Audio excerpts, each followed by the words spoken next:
When Akira Toriyama first introduced Dragon Ball, he had no idea how iconic the franchise would become.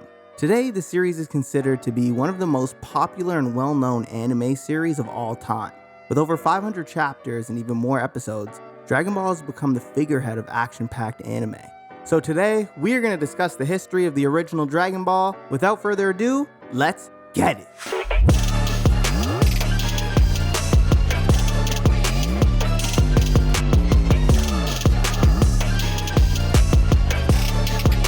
The manga was written by Akira Toriyama between November 1984 and May 1995.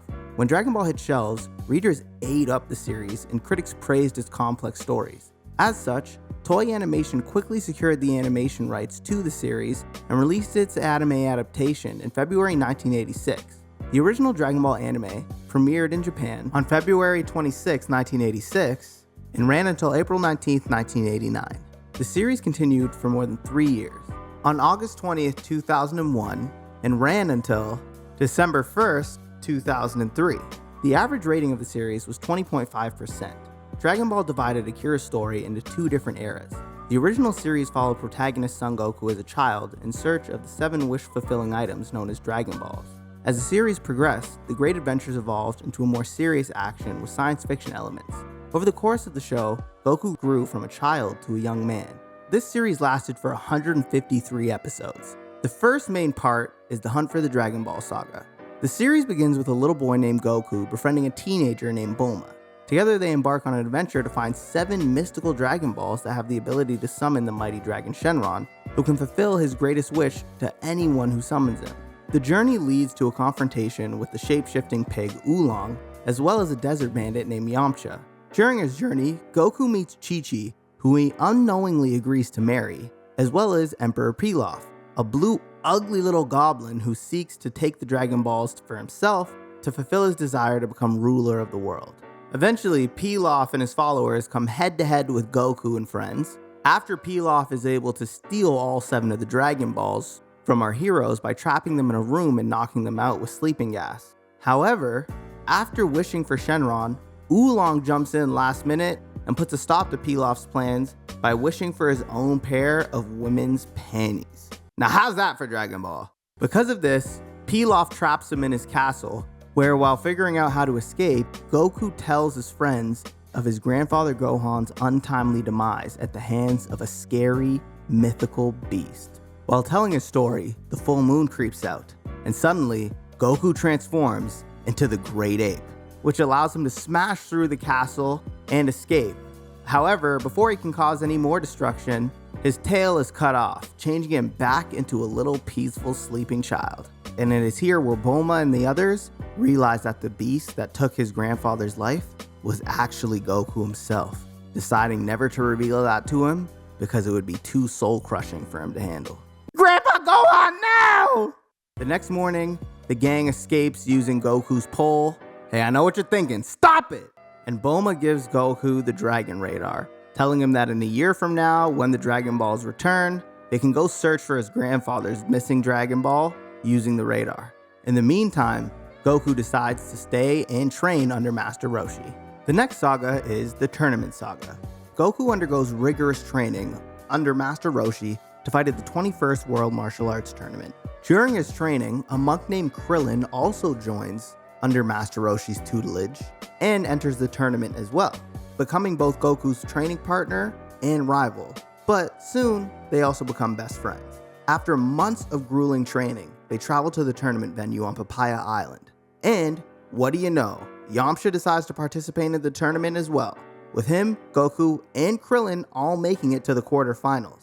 Eventually, after some crazy fights, Goku makes it to the grand finale, but he has to face somebody who looks eerily familiar named Jackie Chun.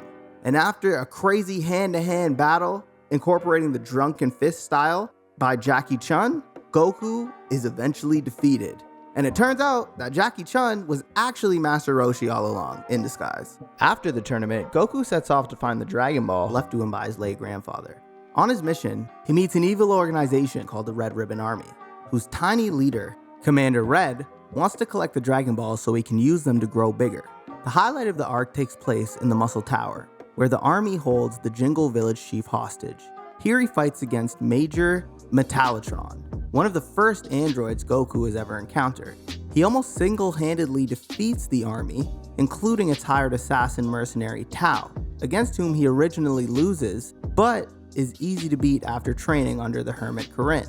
Here he destroys the Red Ribbon Army once and for all. Later, Goku reunites with his friends to go to the fortune teller Baba, after being unable to detect the Dragon Ball on the radar. They ask her for help to find the last Dragon Ball in order to revive a friend killed by Tao.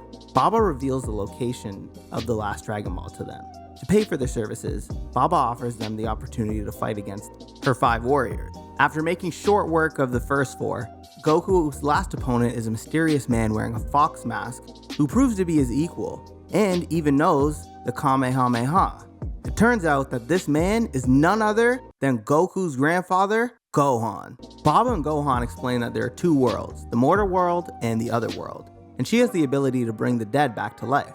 After a heartwarming reunion, Grandpa Gohan says his farewell to Goku and the others and returns back to the other world.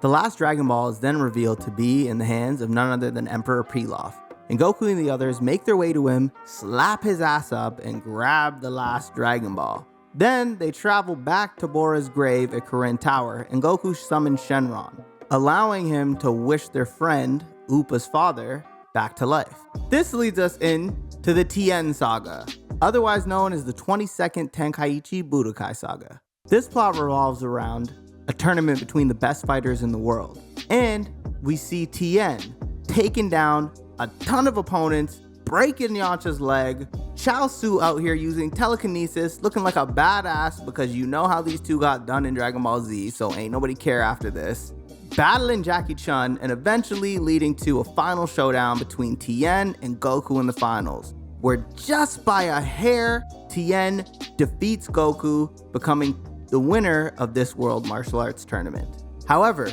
the main cliffhanger is after the fight, Krillin volunteers to go retrieve Goku's power pole and the Dragon Ball which he left behind back in the battlefield. However, Krillin disappears and Goku and the others get worried. So they go to track down Krillin, and when they arrive back on the tournament grounds, Krillin is dead. Well, this won't be a first. His monstrous killer has already left, and both the Dragon Ball and the World Tournament announcers list of competitors have been stolen. This brings us into the second last saga, King Piccolo. Here, Goku tracks down Krillin's killer, the monster known as Tambourine, and the Demon King Piccolo, but is defeated by them. The overweight samurai Yajirobe takes Goku to Corinne, where he receives healing and a boost of strength.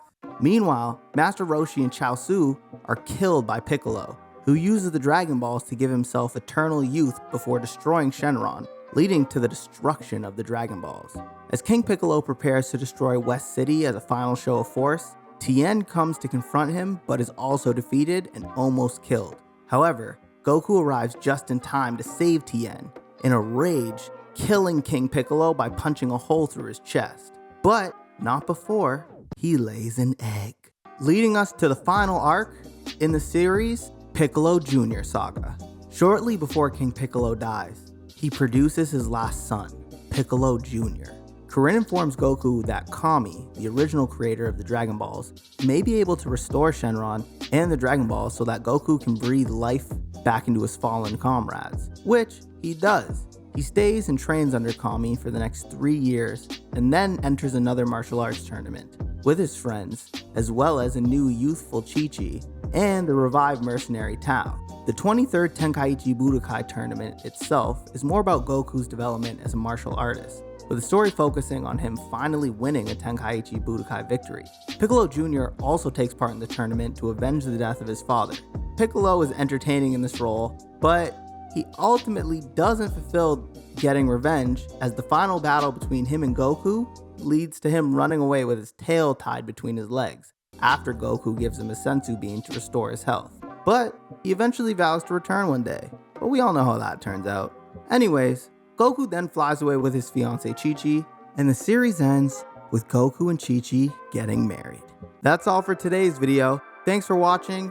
If you liked it, make sure to give it a thumbs up, hit that subscribe button, and slap the bell notification icon so you never miss another video. Until next time, peace.